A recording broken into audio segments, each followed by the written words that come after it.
What would happen if I forced a bunch of my subscribers onto this map? Would they all be peaceful, or would they all attack and kill each other and end up destroying the entire world? Well, today we find out.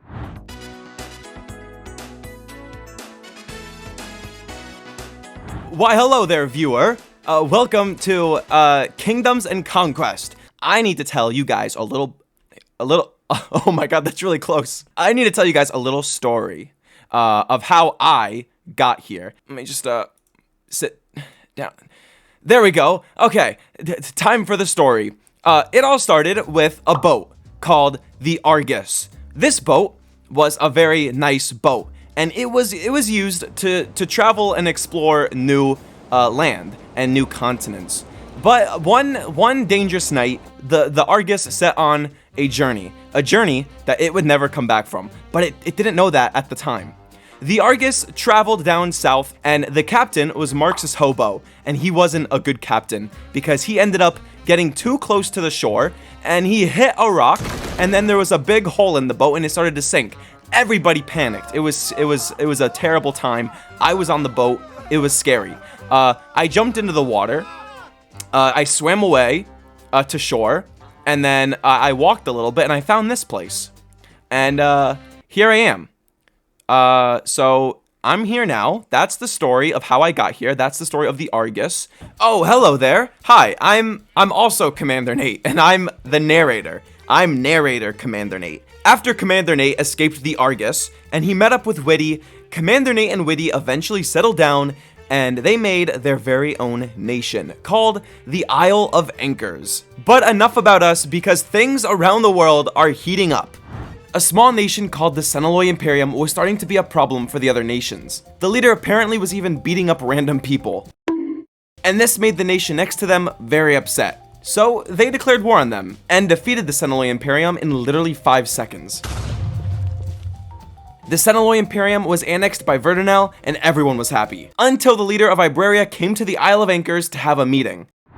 Okay, we have better resources than you, and you have better resources What than the us. heck? That makes sense. That makes sense, right? You think you could just walk onto our island and just start insulting us? Take a fish. Saying you claim the seas and that we have no resources. That's crazy. You can't really claim this. We are the seas. So I didn't get scurvy for nothing.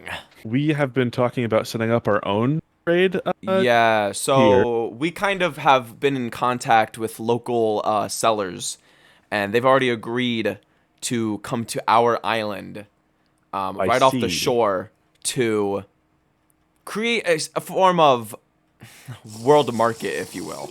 He basically insulted the island, claimed to own the entire ocean, and wanted to build a world market in Iberian waters. But the Isle of Anchors wanted to build a world market in their waters. So the only way to find out who gets to build the world market and who gets ocean superiority is with a battle. So it was time to build a large ship, but first we needed a dock. We have a battle soon. I must build a dock. So then we have a place to build our big mighty ship. Make sure you get a lot of water buckets for the battle, because you know, if the boat starts burning, we're gonna need to put it out. I got the most scurvy in the sea. I be the scurviest of scurvy pirates of all Scurvyton. If ye boat be sinking, then we be swimming. Well, we have to have one right now. How else are we gonna build a boat? All right, there we go, fellas. Okay. The dock is done. We can now build our very big epic boat. Captain Witty. The dock is ready. Construction on the boat is underway. We shall ride at sunrise tomorrow. Sunrise. Ride at sunrise tomorrow. Aye.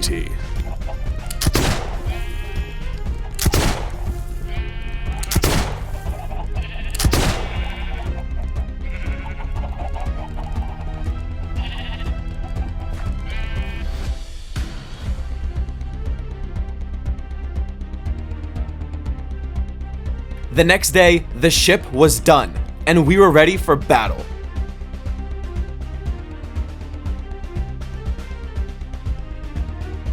We all got on the ship and headed off. But just as we got to Iberia, we ran into one of their ships, and shortly after, the battle began. The plan is to burn the ship. Burn them And watch watch it burn. And I'll be on, I got water bucket duty. If there's any burning, please let me know. I will put it out. Yeah. Today, we fight like men, no longer boys. Commander Nate, you suck. We have gotten on this ship, and we will remain on this ship. Because this ship will not be sinking. Gotta say, Yar. Yar! Yar, me captain. Yar, we got scurvy. Go, go, go! Fire! Already gone. Guys, get away! Bro! Oh. Not I. Attack! Oh man. Keep firing! They shot before the war started. Their boat's on fire! Their boat's on fire! Set it aflame! No mercy! We have no flames. Set it We're doing aflame. good. I don't going. get to see the war! Keep going. Oh. Don't let down the fire. Send me your POVs. I know. Yeah. Just keep firing. They shot me with a rocket before it even started, and I got. I'm gonna say that in chat. Oh no. I think I see. I think one's trying to go up. They're all trying to board. I looked at Yeah. Attack! Oh man. Wait, so is that it One for of me the then? fire that rockets it? hit me off the top. Bruh, I didn't even get a chance. Keep firing! Wait, we actually, Well, they're both we actually won the war. not really. No, because there's so many of them. They're just. One of them direct.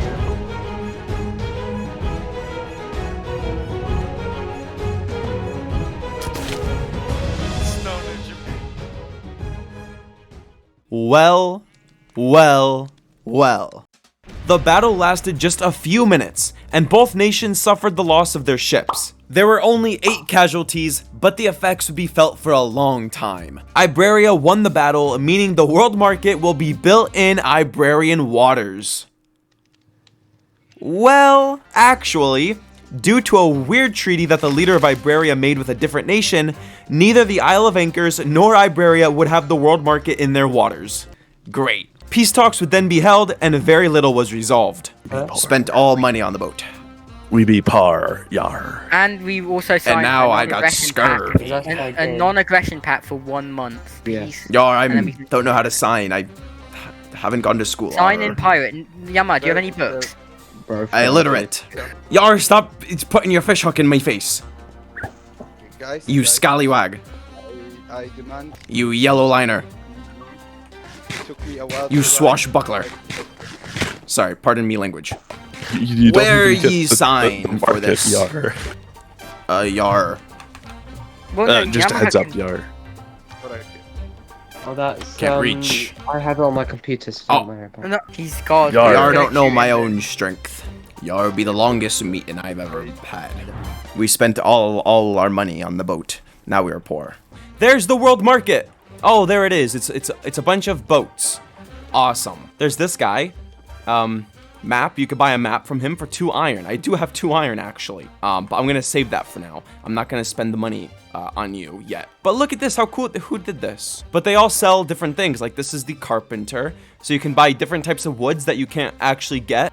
Now that we're back from the world market, the next thing we need to do is make this place look a little pretty. Because when people come into the port, they go to the dock, they don't want to see something gross like one building. They want to see a bunch of buildings. So it's time to transform this whole area and make it look a lot nicer. So then people want to come. All right, let's get to building. But yeah, there it is. I hope you guys like it. Oh wait, what is that? The stock market crash? That's not good. The world market crashed. Inflation was now at the forefront of the world market. Prices of goods and services soared, triggering a vicious cycle of economic hardship. The Isle of Anchors and the world at large was now faced with the challenge of mitigating this economic crisis. Desperate to alleviate their own economic burdens, the leaders of the Isle of Anchors turned their attention to their neighbor, Naval, a nation made up of people who recently left the Isle of Anchors. They believed that taxing imports from Naval would shield their domestic industries and cushion their impact of the stock market crash. However, this decision was not without repercussion. Naval, already facing its own economic challenges, saw this imposition of heavy taxes as an unjust and opportunistic move by the Isle of Anchors. Tensions between the two nations escalated, and the prospect of a trade war loomed large, potentially causing further harm to the fragile world market. I will not pay your filthy taxes. What? Why? I thought we were friends. You don't have friends. Hey, that's not. What do you need this money for anyway? I'm trying to buy my very own Minecraft server. Well, you're in luck, because with boosted hosting, you can get affordable and reliable servers. You can get servers for just $1 per gigabyte of RAM. And if you use my promo code CommanderNateYT, you can get 25% off on your first purchase. Now you can have your very own Minecraft server, even during times of economic collapse. Click the link in the description to get your own server today. What was seemingly a simple disagreement over taxes between Naval and the Isle of Anchors quickly reached a deadlock, with both nations telling the other nation to pay taxes. As mistrust and resentment grew, diplomacy faltered, and the drums of war started to beat. But unbeknownst to Naval and the Isle of Anchors, Iberia, a secretive and powerful nation, saw an opportunity in their conflict. Iberia sought to exploit the discourse between the two countries for its gain. Through covert means, Iberia fueled the fire by going to both nations and asking if they wanted help from Iberia. Their scheme aimed to weaken both nations and assert Iberia's dominance in the region. The truth finally came to light when Naval and the Isle of Anchors discovered Iberia's sinister involvement. Furious at being manipulated, both nations set aside their differences momentarily and forged an unlikely alliance against their common enemy. The situation spiraled further when Iberia's action triggered a complex web of alliances. Lunativoski, bound by a pact with Iberia, found itself reluctantly siding with the shadowy nation. Meanwhile, Atticus, a powerful nation with its own agenda, chose to back Isle of Anchors in their fight against Iberia. As tensions rose, another nation named Mercenta decided to support Iberia, causing the balance of power to shift yet again. The stage was set for a potentially devastating conflict that could embroil the entire region in war. Realizing the catastrophic consequences of an all-out war, diplomats from Naval, Isle of Anchors, Iberia, Lunativoski, Atticus, and Mercenta gathered to negotiate a resolution to the crisis. After intense discussion and compromise, a fragile truce was achieved. It seemed that war had been averted. However, just when it seemed like peace might finally prevail, Naval, nursing old wounds and harboring unresolved grudges, unexpectedly declared war on the Isle of Anchors once again.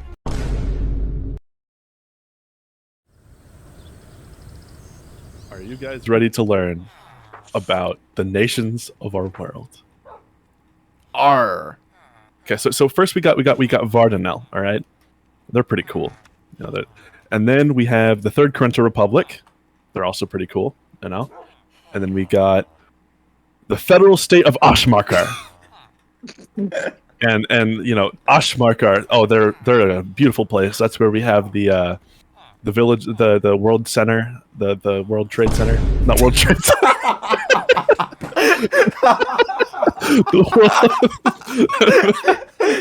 the world market. So that's where the world market is, okay. And then we got the Sultanate of the Library, okay. And there we got the Chrysanthemum Vente, okay. That's my Starbucks order. I'm going to remember that for later.